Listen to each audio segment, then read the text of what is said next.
Duel is set in a near future where dying people can commission a clone of themselves to ease the pain of their loved ones. Join us as we discuss this Karen Gillan starring sci-fi satire.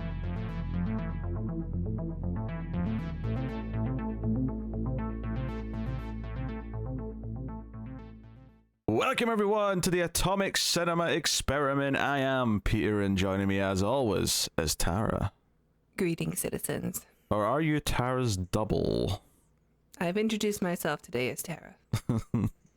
This is a science fiction movie podcast. We talk about sci-fi movies. It's really quite that simple. For this episode, we watched Duel, which is a 2022 movie that we're catching up on, starring Karen Gillan, with a smaller role. You also have Aaron Paul.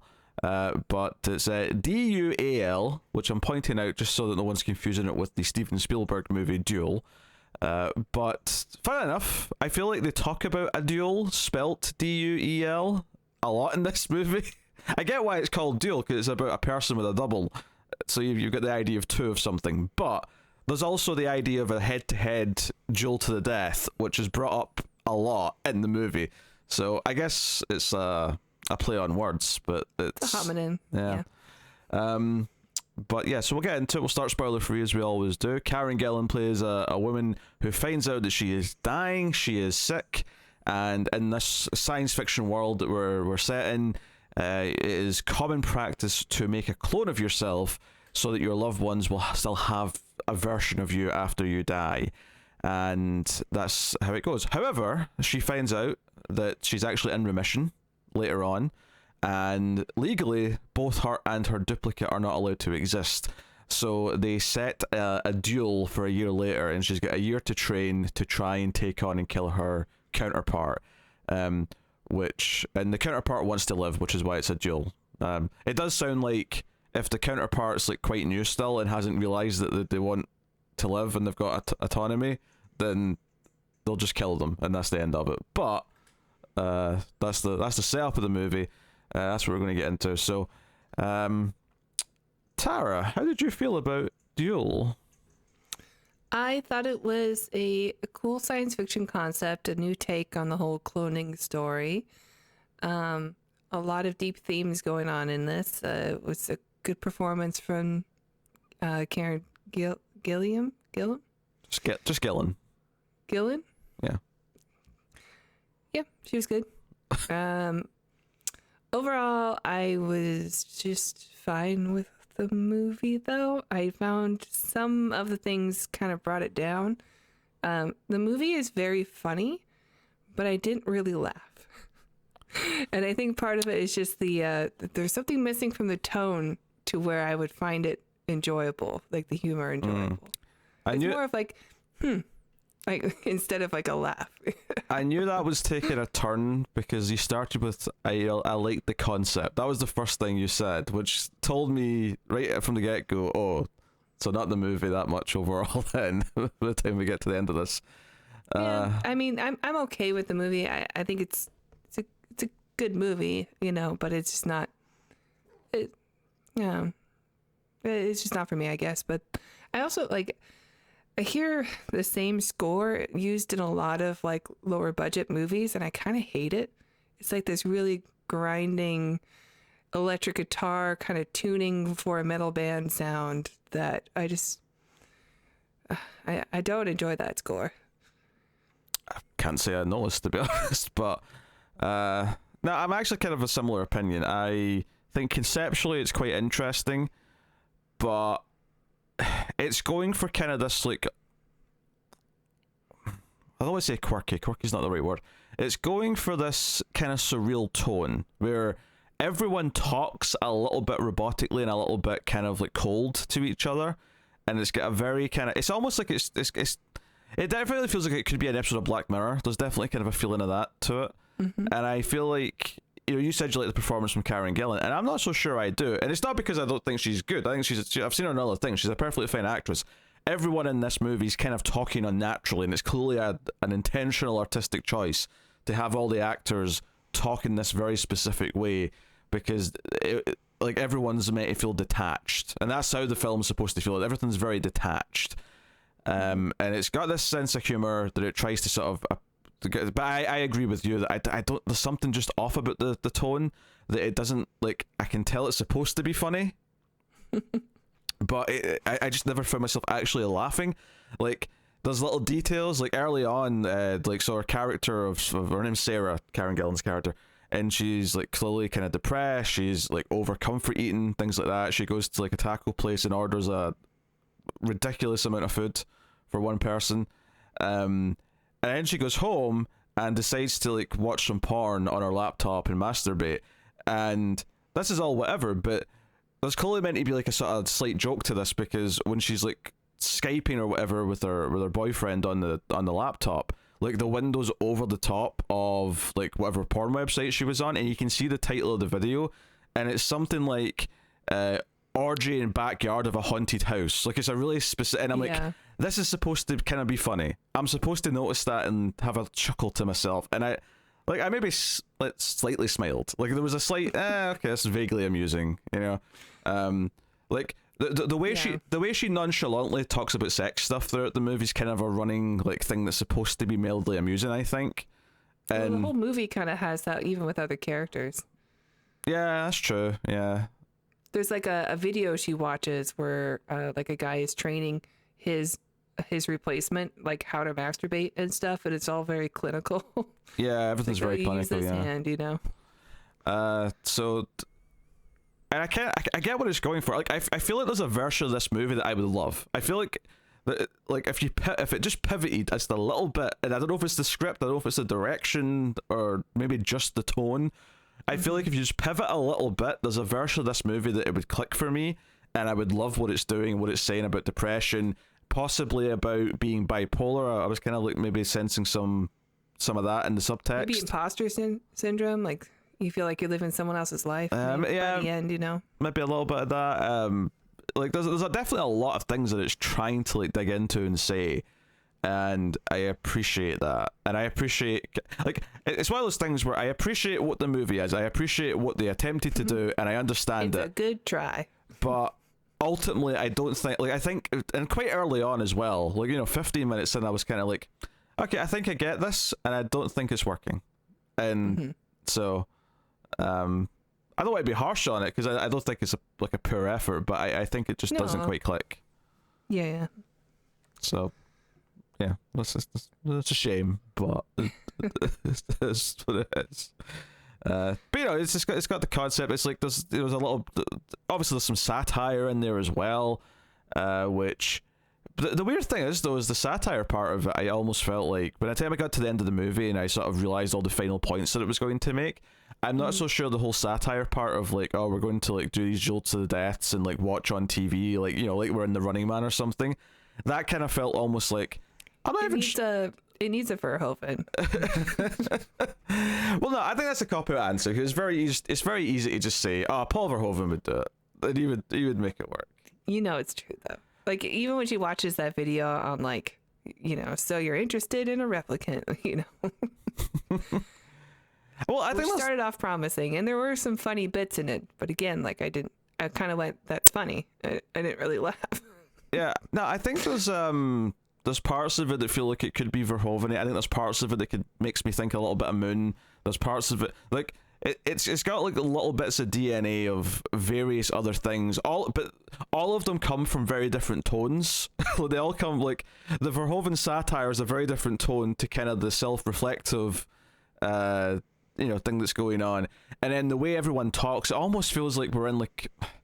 Not quite Wes Anderson, but there's almost a Wes Anderson quality to the way all the characters talk to each other, which almost hurt my like empathy for the main character a little bit, because instead of like feeling what she was going through and feeling like and sympathizing with her, I was kind of detached and sort of looking at her very coldly because she didn't feel like a real person. She felt like I don't want to say a robot, but but they all talk like robots. So. Yeah, I don't know. It felt like a movie that I wanted to empathize with someone in, and I wanted to be conflicted about.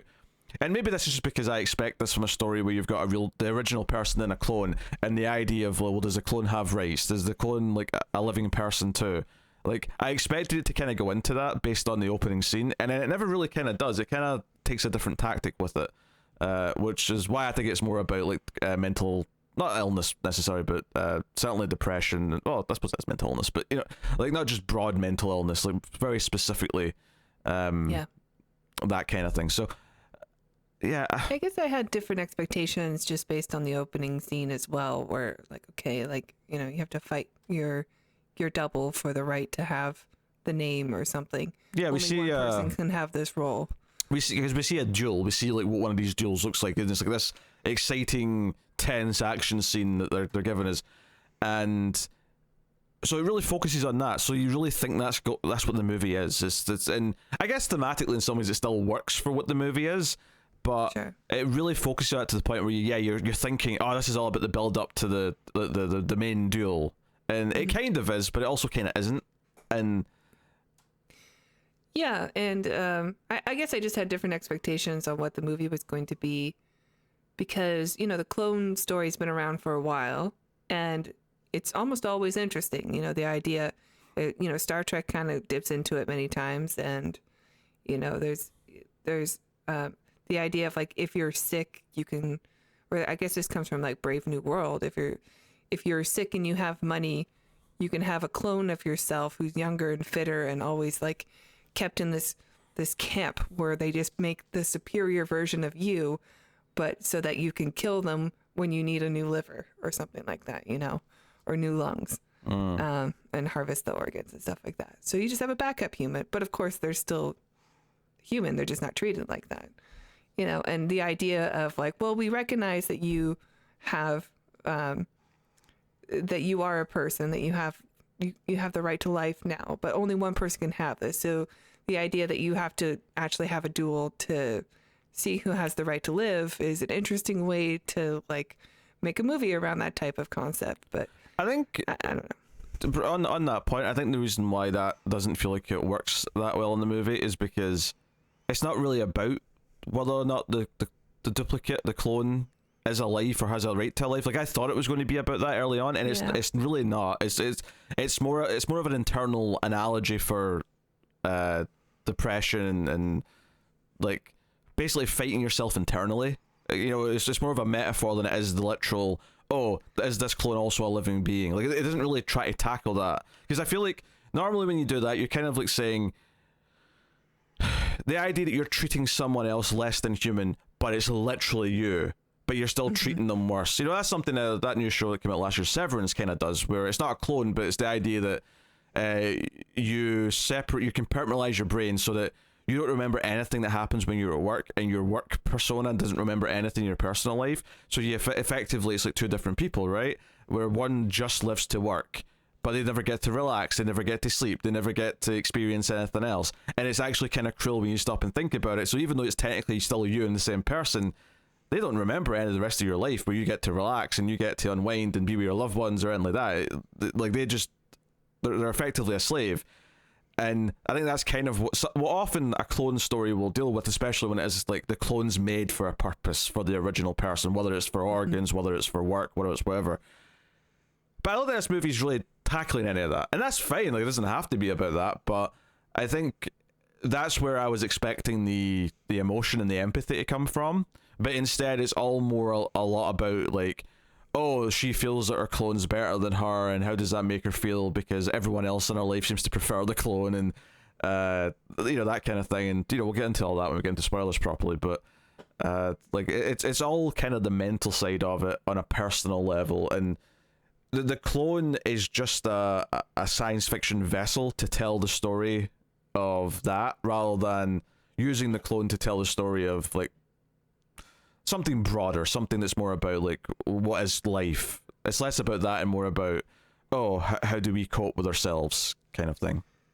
There's a little bit of a what is life, because there seems to be a bit of a, I mean, Sarah says it in the film, but like when she refers to her double as like she wants to abort her, there seems to be a little bit of like what is life. Like there's some sort of line that is a bit unknown as to when something is considered a life now.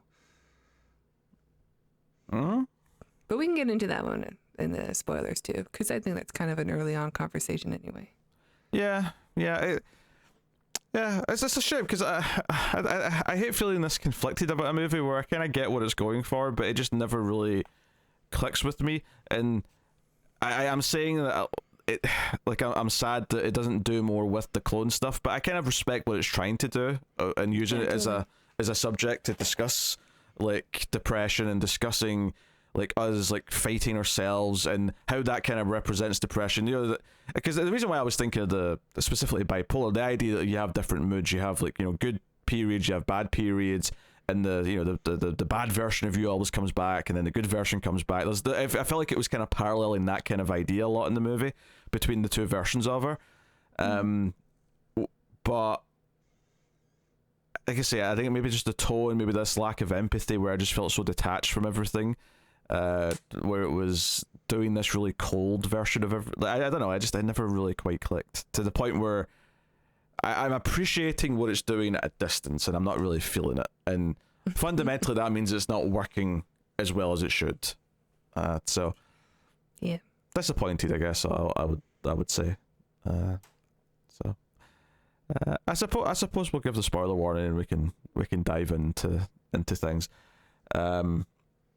So, yeah, we're introduced to the duel at the start, and they do this thing where they keep it suspenseful, where we see this guy, and there's like a table of weapons, and but you never quite see the counterpart, like his double, clearly. He's always just kind of out of focus, because it's basically treating it like a reveal, even though most people who are going to watch the movie will know the basic concept and are not going to be surprised that he looks just like him.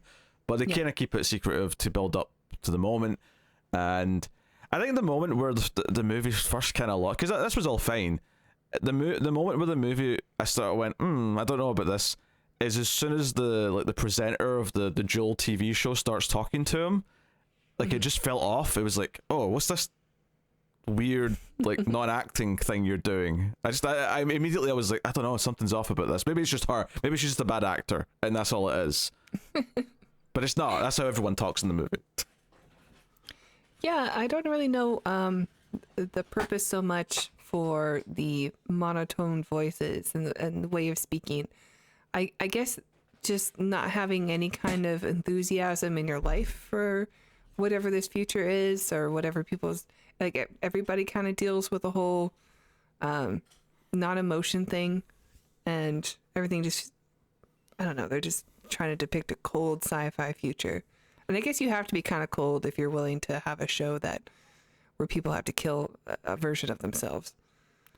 I mean, it's a world without any kind of like seeming empathy, or at the very least, because the way she interacts with everyone around her, like every interaction she has with Peter, her boyfriend, over the Skype, or you know, whatever they're using at the start of the movie, like every interaction they have, or when they're texting, just feels like cold and devoid of love, where she, like, every conversation quickly becomes, oh, I should really go to bed. Yeah, I'll go to bed early. Like they have like 3 conversations in the span of like 5 minutes over the course of a few days that end that way. Like, and she does it the first time where she just sort of quickly makes an excuse like, oh, I'm really tired, should probably go to bed. He's like, yeah, okay, all right, well, I'll see you next time then.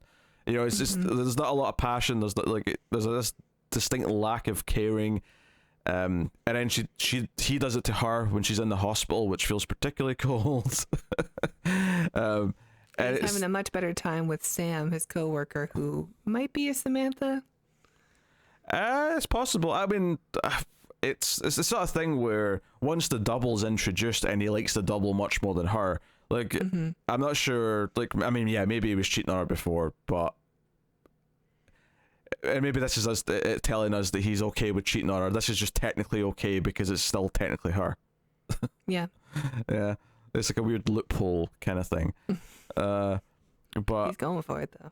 Yeah. Yeah, like her order at the fast food place is like she gets like it was like a double taco, then 2 other tacos, and I was like, okay, that's fine. And then she's like, then nachos, and then 2 burritos. Well, and I thought, is this for like 3 days of food here? What are we doing? And then like it cuts to her, and she's like, I'm like, honestly, the most unbelievable thing about this movie is that she is not like bigger, because and it's not even just that. Later on, maybe she's just starting. I mean, maybe, but later on in the film, she says that she's lost weight because she's been training, and she comments how her double doesn't have love handles. And I'm like, I'm seeing no difference physically between these two, and I'm not sure how you do it in like a subtle way where it's just a little bit fatter, but it felt like, I don't know, you still just look like Karen Gillan. Yeah. I mean, maybe 10 pounds, maybe. Just a bit of a stretch. This is a bit of a stretch. At the most, yeah, 10 pounds. Yeah, but she gets drunk and she has this weird nightmare with her mother where she starts eating pennies when her mother tells her to stop eating. And she wakes up having coughed up blood all over the bed. And it sets up that she doesn't really talk to her mother, that she kind of avoids her. She doesn't really want to deal with her. And she goes to the hospital and she coughs up blood, and they very quickly, and I think that the moment where I kind of realized that I don't think I'm really quite into this movie is the scene with doctor. It's the doctor. I know. Everything she says should be funny. Should be very funny. But I don't know. I don't laugh at it. Is it Jay's the direction, or do you think it's just the actress just can't nail what this is? I'm pretty sure it has to be the direction, because it's literally every character. That's true. But, she's the worst of it, the though. The doctor is just laying it on thick because she's the one who has to deliver the bad news. She's supposed to be, someone who has the most empathy, maybe other than her mother, and just delivers everything so cold. Yeah, because she's saying, "Oh yeah, you're definitely going to die." There's a 98% probability that this is going to kill you, and Karen Gillan's like, "But what about the other 2%? Oh, that's margin of error." And you can imagine like another actor saying this, and it been delivered in a way that it's funnier, and it just falls so flat when I'm watching it. I just feel like this isn't landing for me at all. Like, I'm not getting any of this in terms of feeling. Really weird. And then she just casually says, "Oh yeah, think about a replicant." Which Karen Gillan looks into the leaflet. She calls up the place. And again, I think adding into this like cold, sterile, like no one really like acknowledges feelings anymore kind of attitude is added to that is the quickness of this thing, where she spits into a tube and then they're like, "It'll take about an hour." And she literally goes and gets lunch. Yeah. It comes back and her there's clone. A full-grown Karen Gillan clone there. Yeah. She walks out and she starts asking questions, and even just the really, like, again, I'm using the word cold a lot, but it's very cold how the guy is just like, "Oh, there's a slight mistake, her eye color is wrong, we can decommission this one and build a new one." And she's like, no, that's fine. And he's like, "We'll give you a 5% discount to make up for the defect." Yeah. It's like, this is technically a living being. This is a living person who's just woken up, and you're like, "Yeah, we can just kill her and make a second one." Yeah, that's why when she says, "I'm going to abort you," when the duel's definitely going to happen, and she wants to kill her duplicate, she says, "I'm going to abort you," which is a funny way of describing death.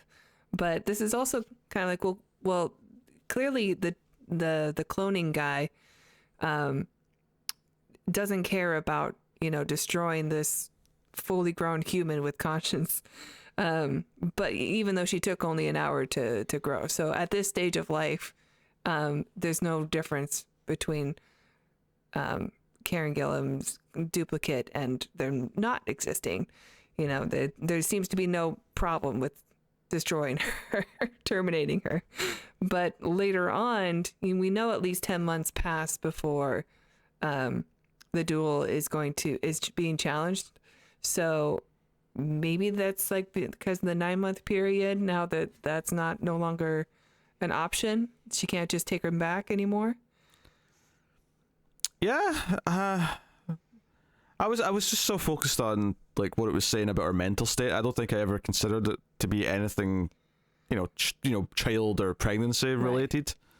I don't know. I was trying to think about like the parallels other than just that. Like, when is this considered a life and not just something she purchased at a store? Yeah, because they seem to have a line. Yeah, she starts asking questions about her on the way home, and what sort of music do you like? What music do you not like? What food do you like?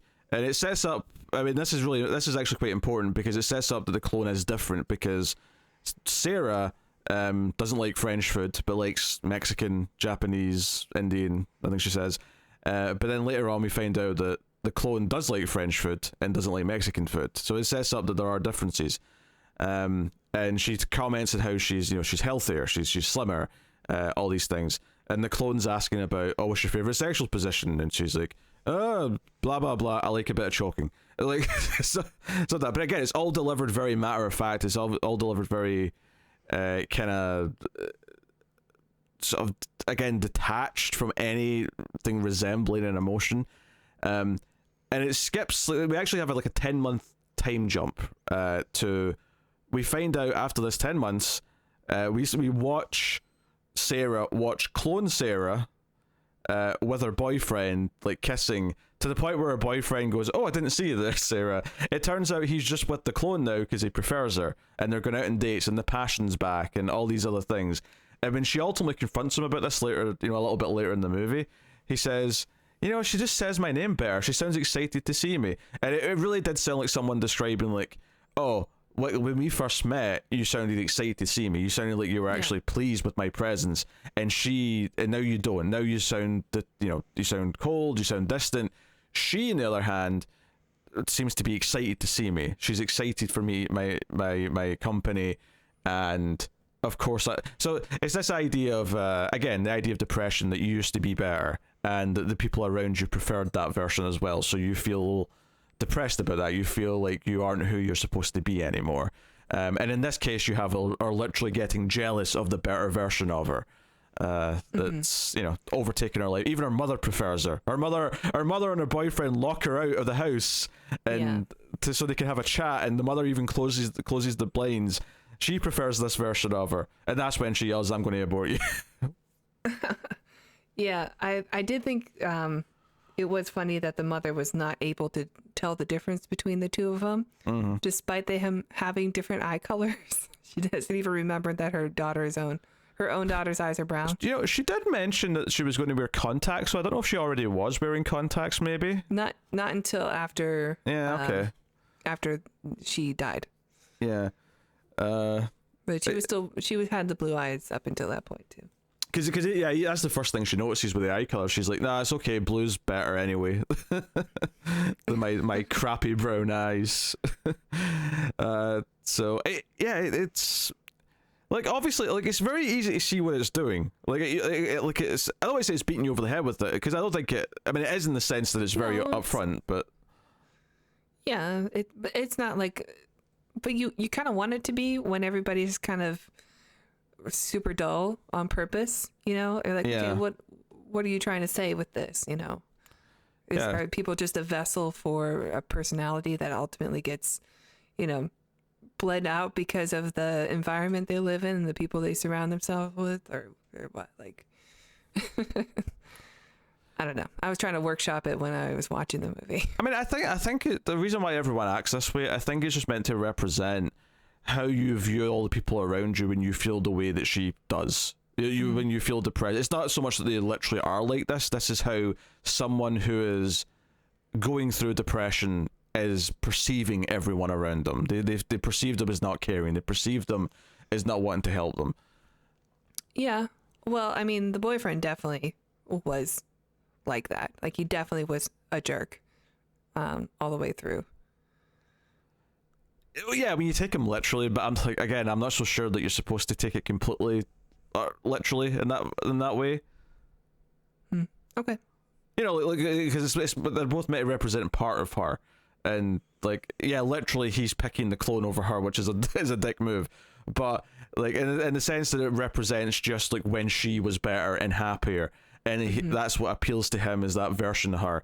And this version he can't deal with. Now, don't get me wrong, I'm not saying it's not a dick move if you're if you're with someone who's like going through something and you become detached because you don't want to help them, and you don't try to be there. It's also the appeal of dating somebody new, is that you get that excitement, that thrill of like every story you tell is like the greatest thing they've ever heard, and it's just it's really exciting and new, and that's the thing that just goes away over time. Eventually you hear all the stories. Yeah. But the appeal of being with someone new is that you get to go through that again. Everything feels nice and like what you remembered what love felt like before. Yeah. Well, so the movie does this thing after this where like she finds out, of course, she's not going to die, and again, this is another scene with the doctor where she's like, I don't know how this happened. We can't explain it, but you're going to live. And again, it's meant to be kind of funny the way she's saying it, but doesn't quite land. Like all of this stuff leads to like, okay, the clone wants to live, so she's legally disputing like her right to exist. And as a result, it means that the legal way they deal with this is they're going to have a duel in a year. You've got a year to train to take each other on. And for some reason, we film this like we're in The Running Man or some other type of dystopia.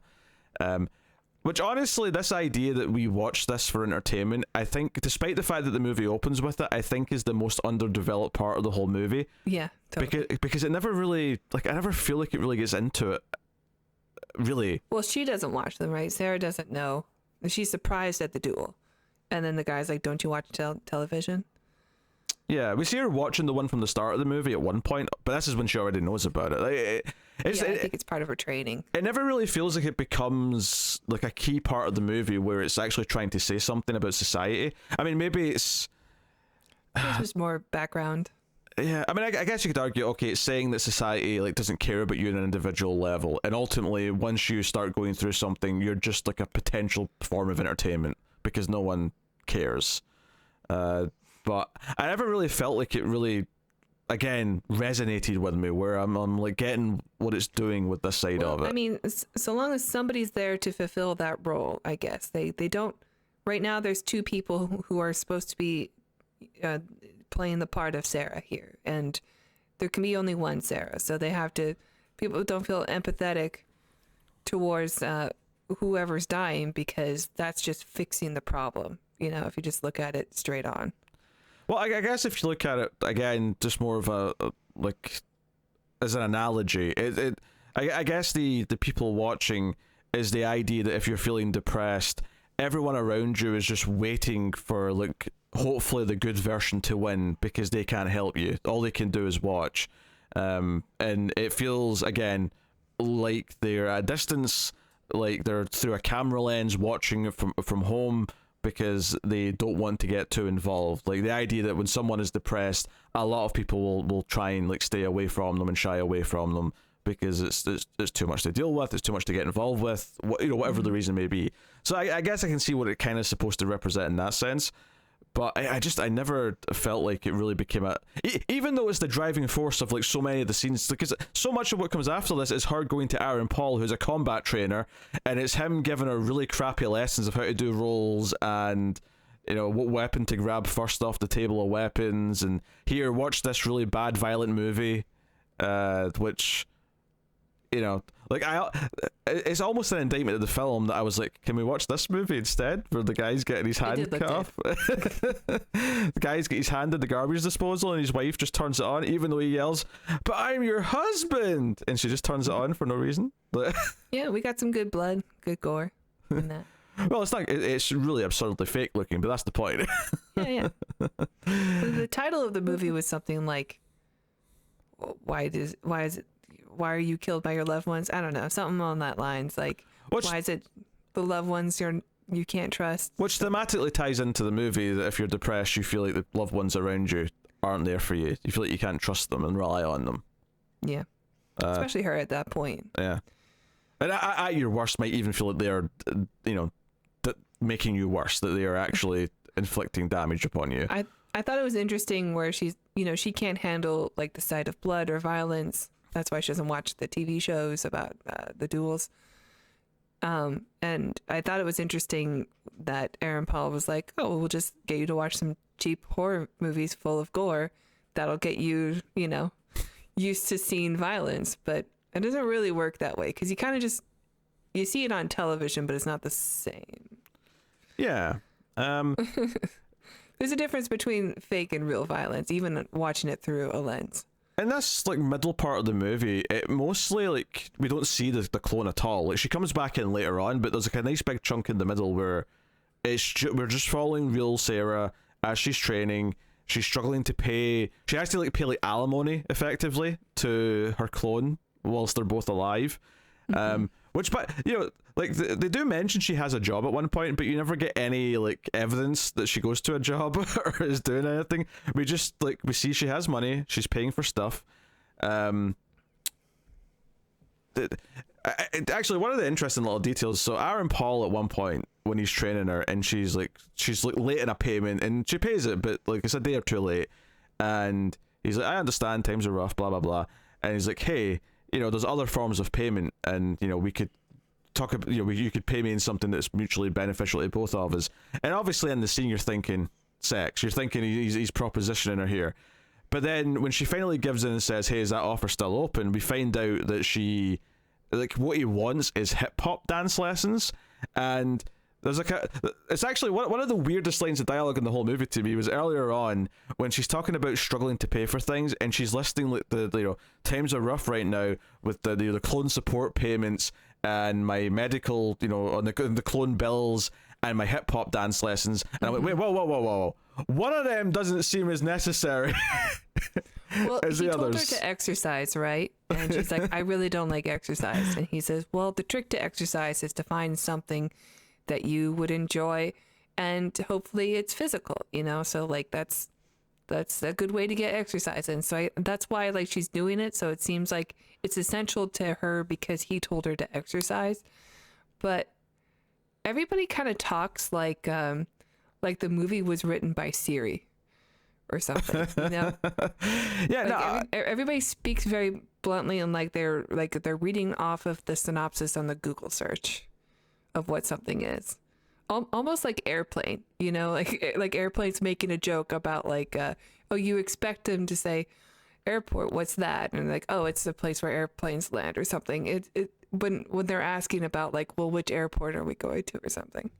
Yeah, there's a lot of exposition that's clunkily sort of delivered intentionally like that. But no, the hip hop dance thing, it feels like it's almost there as like a quirky joke, and then ends up being the thing that he wants from her afterwards. And I think the point of this is that she's almost making a genuine human connection with him. Like they're almost sharing this interest, where this could be a healthy thing to like pursue if, you know, the movie wasn't going to go the way it was going to go. Yeah, they both look like they're enjoying themselves, and she gets to like teach him something, which is not a thing that we've seen from anybody else, really. And notably, she's getting healthier. Like, she even says that she's starting to, like, you know, she's lost weight, she feels better about herself, she wants to live again. She's actually becoming a better version of herself. And notably, she's becoming a better version of herself when she's completely cut off from her boyfriend and her mother, and she's just sort of finding who she is as a person. But of course, just as she's starting to feel that is when, oh, the deadline's coming up, the duel's coming up, and like the clone Sarah is like watching from across the street, and Sarah like fires a crossbow at her and doesn't hit her, hits a dog instead. After being asked to shoot Aaron Paul's dog to prove that she can kill something, she then kills another dog by accident across the street. It's completely unfazed by it too. Yeah, completely unfazed. Again, there's a very lack of. I think the whole bipolar, you know, there's a lot of things in this movie that are making me think bipolar. That's what this movie's really about. Between the different sort of personalities and mood swings, but also this detachment at times from things around her. But she chases her, kill the lesser part of you or something. Yeah. She chases her down, her clone down, and they end up talking. And her clone takes her to a support group for dual survivors. So it's like a mix of clones and originals, as they call them, who have went through this duel, and they're talking about surviving their combat and what it was like to kill themselves. You know, and when I say themselves, I mean their counterpart, and or what it's like to take over their life and not enjoy it. Yeah. And again, there's another weird sex joke here when they're done. Like she mentions that like one of the guys clearly had sex with himself in the group. It's this very much running thing. I guess it's like tying sex to depression as well, like because it keeps coming back up in this really. Well, I mean, it's kind of funny, but also like it's a, it kind of means something if you're probably mentally unstable, if the only person you can have an intimate relationship is someone who's literally yourself. Yeah, exactly. So, because it's like, hey, we're starting to like each other. It's like, yeah, maybe we can be together. Not like sex, not like that guy in there clearly did with his counterpart. But maybe we can coexist. And clearly, the healthy thing is to coexist. Like ultimately, like all parts of yourself have to. Yeah, why can't they both exist? Come together. I think there's a moment earlier on where Aaron Paul's showing Sarah like different people. It's like he quizzed her on like, okay, how did these people die? And some of them like there's an arrow in the head, and she's like, arrow to the head. Oh, congratulations, Sarah! You knocked it out of the park. Very good. But there's one who's a bit more ambiguous, and she's like electrocution, and he's like, no, that's poison. It's really slow, and that's why it's not really using the jewels. But this is what it looks like, and it's like, okay, that felt like foreshadowing. And sure enough, clone Sarah tricks and like so it's like they're going to escape together. They're going to run away because they don't want to do the jewel, and they're going to go to the forest, presumably go to Canada just based on the climate, because they mentioned crossing the border. Yeah. It looks like Washington. Because it doesn't look like we're in the southern part of the U.S. going to Mexico. It looks more rainy. There's a lot of gray. Evergreens and so it's a lot of pine trees. They're in the woods, but right before they go in the woods, they're doing like a checklist of everything, and clone Sarah's like, oh, and water, hydration's important. She whips out 2 bottles of water and gives her one, and I'm like, she's poisoned that. And then she's looking at her as she's drinking it really awkwardly. Well, she makes her take it. She's like, maybe one more big gulp before we go. Yeah, one more big gulp just to be safe. And it's that really stilted dialogue that if the rest of the dialogue was normal, that would be like, wait, you're acting fishy as shit. But because everyone talks like that in this movie, you kind of almost buy why she doesn't think it's suspicious. Well, she also like stares at her while she takes the big drink. So. Yeah, and I kind of get why it's supposed to be obvious in that, like. And it was the one thing that she missed the first time. Even though, like, when I saw it, I'm like, oh, poison. Because, like, she had foam coming out of her mouth. Oh, sure. But in terms of the, the depression angle, I think it's supposed to be obvious that she's doing this. That there's never a doubt in your mind that the movie's telling you she is poisoning the real Sarah. Is because it's this self-sabotage thing. Someone who is depressed ultimately is their own worst enemy and always like goes after themselves and always like beats themselves up about things. So I think the idea here is that it's meant to be obvious, but the fact that it's meant to be obvious kind of takes away from any of the, I don't know, like I almost felt no build-up or tension to it. There was no, like I didn't feel this sadness building up as they're walking through the forest and we know that Sarah's eventually going to feel ill and die. So it just cuts to the duel, and like clone Sarah runs up in real Sarah's clothes, and she's got her hair tied back, which I actually thought, like, I get that you're switching to look exactly like her because because she's literally going to take over real Sarah's life. She's going to pretend to be the real Sarah, but I'm like, I don't think anyone there would look at you and go, "Oh, your hair's down. You must be the clone." Like, yeah, I mean. That's true. Although her loved ones were there, right? Like her boyfriend and her mom. True. Who seem to all just be with her, even though she's like meant to be the real Sarah now. Like, even though she's not really. They all think she's the real Sarah. And she basically just makes them think that the real Sarah ran and didn't show up to the duel. And they have a hearing where they ask them all, "Is this the real Sarah?" And they're like, "Yeah, this is definitely my Sarah." And again, I get what it's doing. I get the metaphor here is that she like everyone around her saying this is the real Sarah. You have to sort of take it less literal, and it's more just about the idea that she's become herself again. But right then, when this is all happening, the end of the movie, which is very sort of like a downer of an ending, unsurprisingly, which makes sense because depression is something you're always going to have to fight. It's not something that just goes away magically. I get what it's doing. She starts to complain about the same things and starts to like hate the same things that real Sarah did before. Stuff that it seemed like she liked when she was like a fresh new clone. Not just like the relationship with her boyfriend, but her mother. Or her mother's always calling. I hate that she's always calling every day. I think the line she has is, there's a day for mothers, isn't that enough? I thought it was funny. It's probably the funniest line to me in the whole movie. Yeah, I mean, I did get a couple of chuckles where I think I said, ha. That might have been one of them, I can't remember. Yeah, but, so it ends with this idea that she's just repeating the cycle of, like, she got better, she killed her like, and the real one was getting better in a healthy way where she was finding things that actually made her happy. And then just like that, and so if you think about all this being in her mind, the idea that the negative side of her came back and killed the positive side and came back, that's what was making me think of bipolar. That's what was making me think of depression. And the movie ends in this kind of just like sort of like really artsy moment where like there's like a little joke where she's I do like the ending. The ending's not bad, but like there's a moment when they're driving to the forest where clone Sarah is like basically saying, so how do you drive? It's like, oh, you push on that pedal and you turn this circle thing. And I thought, wait a minute, you've been alive for a year. The word wheel has not like at any point come up. I guess she's not like she's not been in a car much, or she's not thought to ask about it. Yeah, she's pretty young. Come on, her boyfriend's taking her places and stuff. Like, she's been in a car.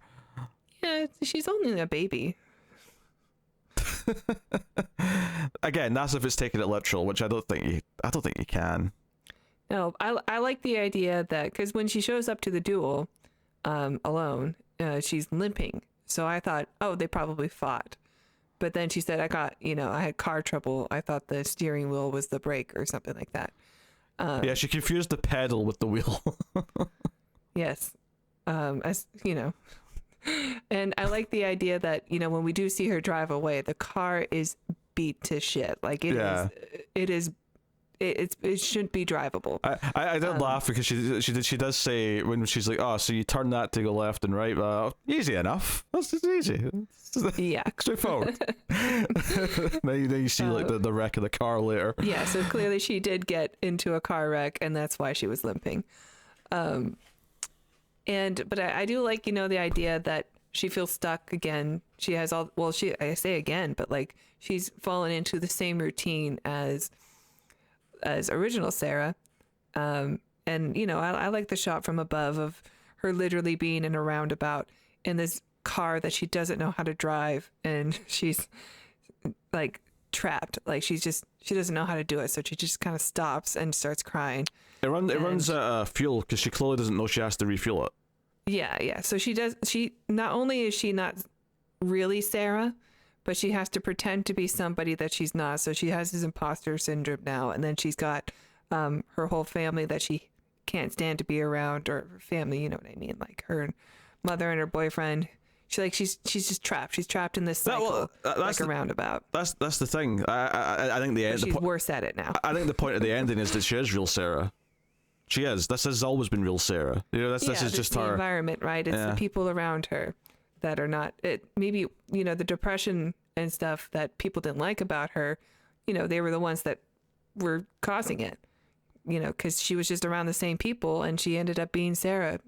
Depressed Sarah again. I don't even necessarily think it's the people around her that are causing it. I think it's just like this is the people who are around her, and because she's depressed, like her view of those people is always going to skew into this. It's always going to skew into like viewing them through this lens.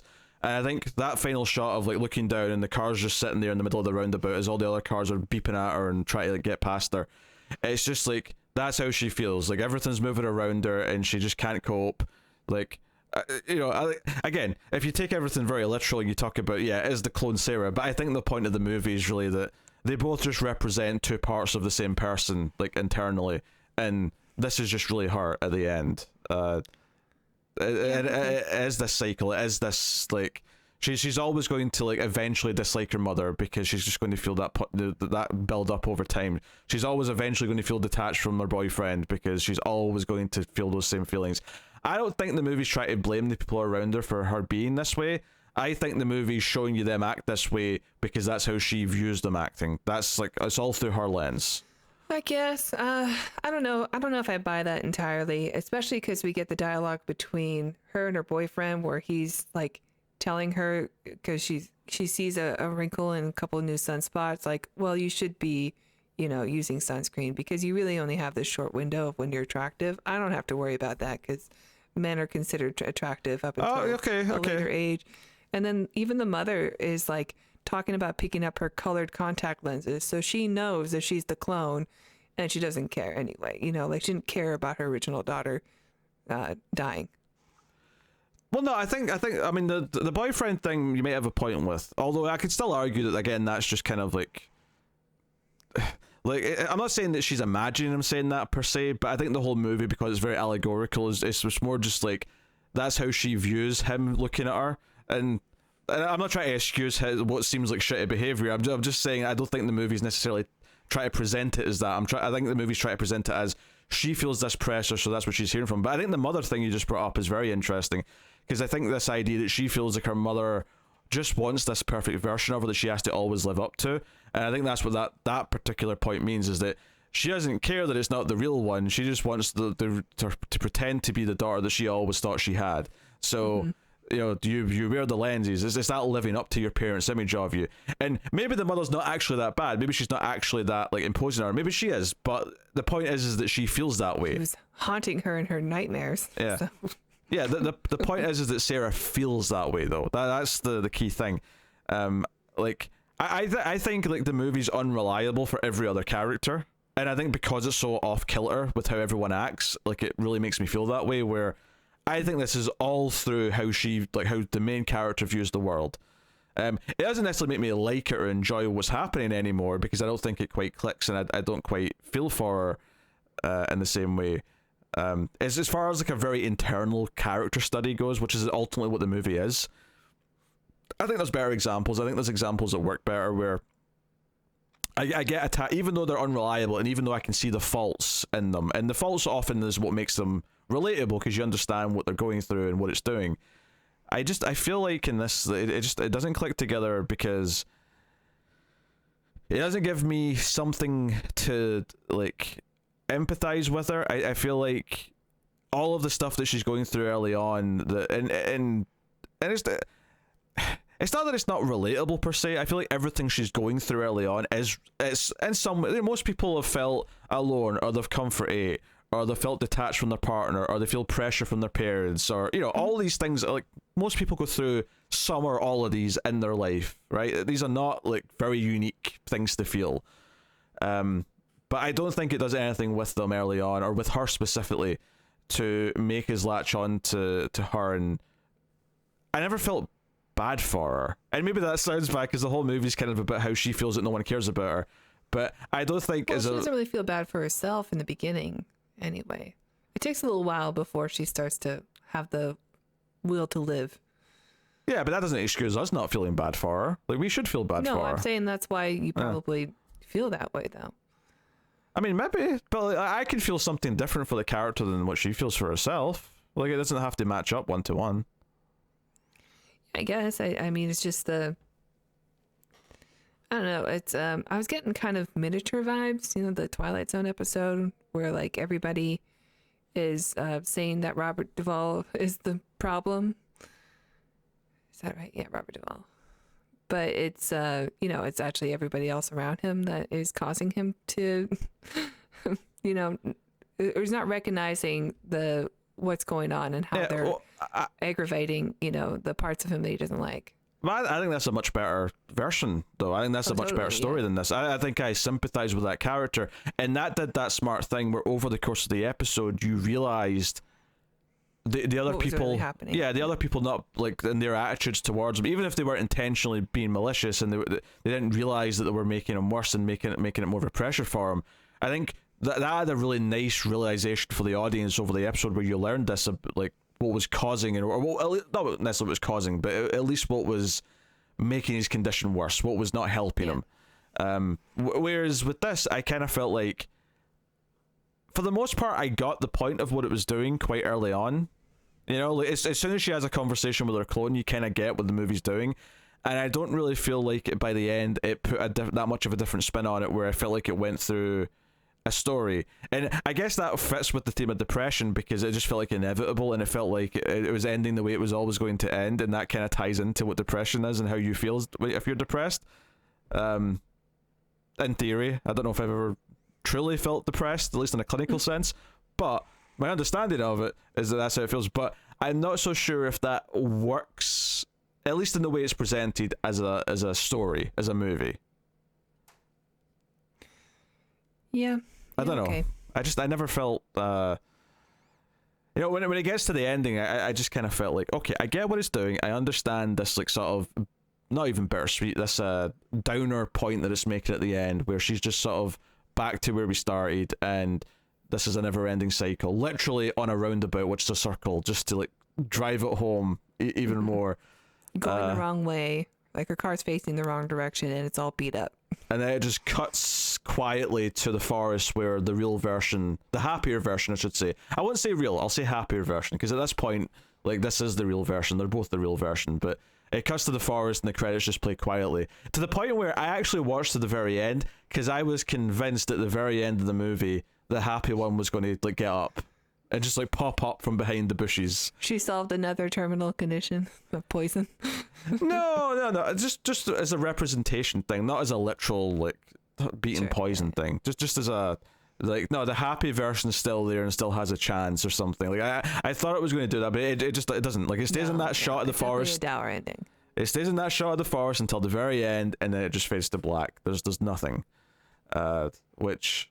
And I'm not saying that I wanted a happy ending. If this wanted to be like a hard-hitting look at depression and wants you to feel that sense of despair and the never-ending cycle of it, and the idea that internally there's two versions of you, one that can be happy, but then it'll turn to being sad again, and you kind of like, you're your own worst enemy. I guess that's the way to describe the movie, is like you're your own worst enemy. That's it. That's the movie in a nutshell. I respect it, but, you know, I've seen Black Mirror and Twilight Zone episodes tackle the subject better. Yeah, I mean, even Star Trek has some great cloning episodes. There's one from Enterprise I really like called Similitude. So you can look forward to that one day, 8 years from now. Yeah, no, I like I say, that episode of Twilight Zone you brought up with Robert Duvall is a great example of just well, that one is definitely dealing with the mental health and how people don't, seem to recognize the harm that they do. Yeah, I see. I think this movie's less about the other people, though. I think all the other people are unreliable because they're all viewed through her lens. I think this is more of an internal thing that's more just in her head. Yeah, I don't know if I'm on the same page as you with that, but I understand why you think that. Well, I don't mean literally like we're inside her head. I don't mean that everything else is like her imagination. I mean that everything's just like skewed. Yeah, the movie I don't think is super literal. I think it's one of those movies where the world's off because the point of the world is just to make a point. It's just to make this one point about her state of mind, and everyone's written and reflected to reinforce that. Which maybe that's why it's filmed up north where we don't get any sunny days. It's like a commercial for antidepressants. Oh yeah, it's a depressing looking world. There's no denying that. Mm-hmm. Everything's bleak and grey, and there's a couple of moments, like the moment in the forest where the poison like sort of takes effect. Like I thought that was like handled well from a cinematography perspective. It just kind of sits on her face as blood starts to come out of her mouth, and she sort of stands there, shallow depth of field, as she sort of realizes that she's dying. Like, that moment is good, and it's this betrayal of herself. Herself has betrayed her. Like, again, fitting into the theme of mental health and depression. So, bringing yourself down. Yeah. So, I think none of the people around her feel real. They all feel like they're her interpretation of the people around her. So don't get me wrong. If the other characters did say some of the things they said, they are pieces of shit. But I'm not convinced that the movie's doing that. Whereas that Twilight Zone episode is about examining how the other people around are treating them. But maybe that's why when I watch this, that I don't feel the same way about the other characters than you do. I just wish I felt it more. I wish I cared more. I wish I could tie into it more.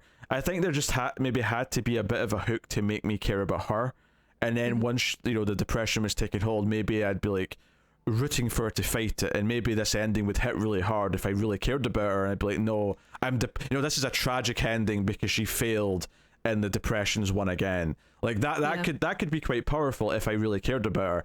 But I don't think anything at the start of the movie really made me latch onto her or feel like I cared in that way. There were some moments with her and Aaron Paul where I started to be like, okay, like you do see her in the dance class and stuff, and she seems to be having fun. Like she's getting into it, and they're like sort of play fighting in slow motion at one point, and it's almost like they're children just fighting. And even his lessons feel kind of like, watch this cheap horror movie. Let's play swords, but with wood swords, and pretend to stab and over exaggerate the kills and stuff like that. But so there's a playfulness that comes in that makes me feel it a little bit. It feels oddly more innocent, despite the fact that they're technically training for a duel to the death. Yeah, because it does feel like kids play fight. Because his training always feels like, I don't feel like he's really training her. It feels like someone who claims to be an expert in something who's just like, I've made this training regime, but I'm not actually someone who's ever been in a real fight or tactical combat or anything of such. I'm just telling you things that I vaguely picked up from movies. Yeah, basically. Here, watch this goofy, really bad horror movie. She just had to get desensitized to the gore. Yeah. That's all. And then says, "Here, shoot my dog with this crossbow," and she's like, "I'm not going to do that." I'm glad they didn't. Yeah, I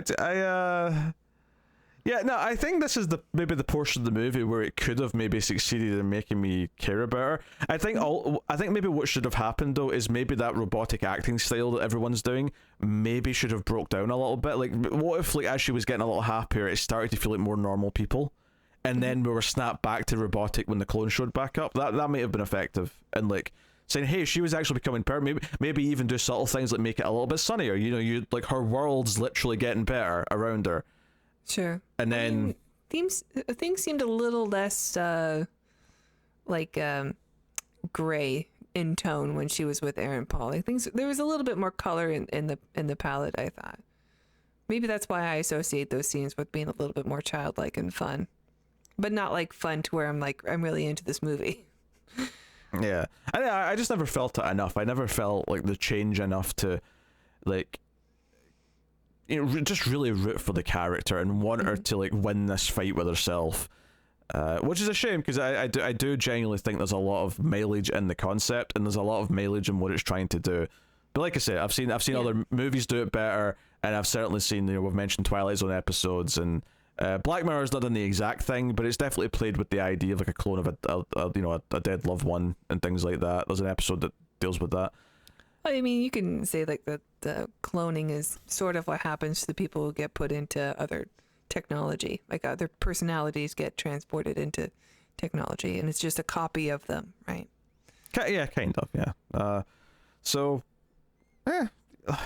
Sadly, I can't really recommend the movie all that much. It's that really annoying middle ground where I respect what it's trying to do, and I think there's like these people who are making this are not incompetent. They're doing a reasonable enough job with a lot of the elements of the film. It looks like it's got a very intentional tone, and like the actors are acting a very intentional way that matches the filming style and everything else. I just don't happen to think I like it that much, and it doesn't quite work. But it clearly has a style. It's clearly going for something. I just, yeah. But the sad part is that when a movie's aiming for something that's meant to be sort of like, introspective and deep and meaningful and a little bit arty, I love that when it works. When that doesn't work, it ends up feeling quite dull. Whereas something that's trying to be like an action sci-fi movie or something that ends up being bad, that might become entertaining in how bad it is if it's like, missing the mark, or it might be like, oh, this is schlocky and silly, but whatever. When this doesn't work and it kind of misses, it just kind of feels a little bit like, I don't want to say dull. I don't want to quite call the film dull, but it borders on dull at points. It does, yeah. Or just like, I don't know, I watched a lot of French movies in the 90s, and they always had like a really dour ending that was just like, I watched 2.5 hours of this just so like everybody dies at the end and people are miserable. I hate this. Yeah, I mean, I don't mind a downer ending. Like, I actually think if there's a point to it, sure. Yeah. But like the French films, like they were really into their, like, this is not your Hollywood ending. I mean, I'm not going to throw all of French cinema under the bus, but I see what you're saying. yeah, I think the ending here has a good point. I just wish I cared more about everything so that it landed in a way where I felt the gut punch of it. You know, I was like, oh man, I'm sad because she lost. I'm sad that, and it's it's this internal loss, which is really sad. So, yeah, I guess we'll rate it. Okay, I'll go first. You always go first. I want to say this movie was a good try. I sort of called 6 out of 10 like about 15 minutes in. I'm thinking this could be a 6 out of 10, and maybe it kind of is, but I'm still gonna knock it down a little bit and go 5 out of 10. Yeah, I know what you mean though. Sometimes you're watching a movie and you just get a feeling quite early on, like I think I know what this is, like already. Like I can already feel like where my enthusiasm is for it. Yeah. And that's why it's important to have a strong opening. You have like obviously some movies do turn around, some movies get better as they go. That does happen occasionally, but by and large, it's good to have a strong opening to sort of hook the audience in.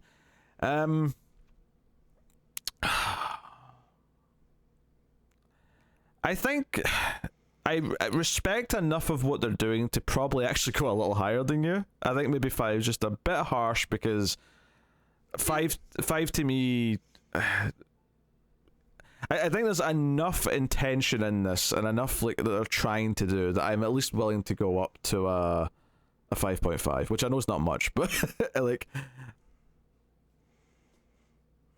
5 is medium. It's in the medium zone. It's not bad. It's mediocre. Just didn't quite get to good. Hey, you started. You were trying to be nice at the start, so I think it's a good movie. Like, but you had that tone. I don't remember if I said good. I probably did because I tend to be positive when I can, but yeah, sometimes you bring me down, and I can tell from the tone though. Like you said good, but I'm hearing something else. I meant medium. The movie's medium, so it gets a medium rating. Sometimes Tara's mouth says good, but her eyes are saying eh.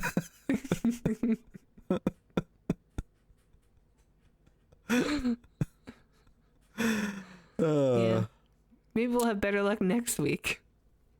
Oh yeah, Transformers. I'm sure that's going to be a right pick me up. The animated show, or? Oh no, we're. This is Michael Bay directed. We're going to watch the adventures of Sam Witwicky as he tries. I remember the name. Tries to. It's just because his name's Sam Witwicky. It's a funny name. Witwicky. I forgot until you said it. Yes. I saw the Transformers movie 3 times in the theater. Well, you're an expert then, so we're going to come in hot next week with big takes. Big takes on Transformers 2007. Why, you ask? Because there's a new one coming out this summer, so we're going to do the whole franchise. Okay, but we're not going to do. You're not going to make me like go to the theater to watch it, right? Like, no, we'll see. We'll talk about it. The whole point is that we catch up for the new one. I don't want to give Michael Bay money. He's not doing the new one. I don't want to give Transformers money. I don't want to make any more. Except Bumblebee, because we actually did that. That was episode 2 of the show. If you go all the way back to the start of the playlist, we did you Bumblebee. Like that one more than me. I mean, I didn't love it. I mean, it was better than most of the other ones. It definitely was better. Yeah, but yeah, we'll tackle Transformers next week. So by all means, join us for that if you're excited. Hey, I've got a feeling the conversation for that will at least be a little bit more impassioned. Not necessarily for the right reasons, but we shall see. Yes. So yes, by all means, let us know what you think of Duel in the comments if you've seen it below. I highly recommend watching the Steven Spielberg Duel instead, though. Oh yeah, it's a much better movie. I agree. So yeah, you can like, subscribe, ding the bell for notifications. Of course, if you want to support all the content, you can do that by going over to patreon.com/MailFuzzTV and supporting us over there. You get a bonus episode every month at the lowest tier, and then at the second tier, the $5 tier, you get access to Meltdown, which is our show monthly where we talk about all the different movies we've been watching sort of casually, and also give each other a sci-fi movie quiz, which is usually good fun. So you can get all that over there. There's also alternative options if you want to be a YouTube member to get some of that instead. But there is more on Patreon if you like early access and voting rights and all that sort of stuff. So go and have a look see and see if you're into it. But that is us. I will just take this time to thank our Patreon producers for the month. Mustn't forget that. Tyler Hess, Sidney Palacios, David Sharp, Board Now, Christopher Moy, David Brown, and Al Treisman. Thank you very much for supporting the show. And thank you to all of our patrons and anyone who just watches. Of course, you can rate the podcast on iTunes. That helps us out a bunch as well. Give us 5 stars. Or, of course, just share us around on the social medias or to your friends. If you say, hey, there's this really, really attractive person on the internet, plus he's with someone called Tara, and they talk about sci-fi movies, you should go listen to... What? I'm gorgeous. Why are you shaking your head at me? I think you have a strong mental health. I detect hesitation in your voice, Tara. I don't know if I appreciate that. Thank you very much for joining us. We always appreciate it. Keep watching sci-fi movies. A computer at Salsa.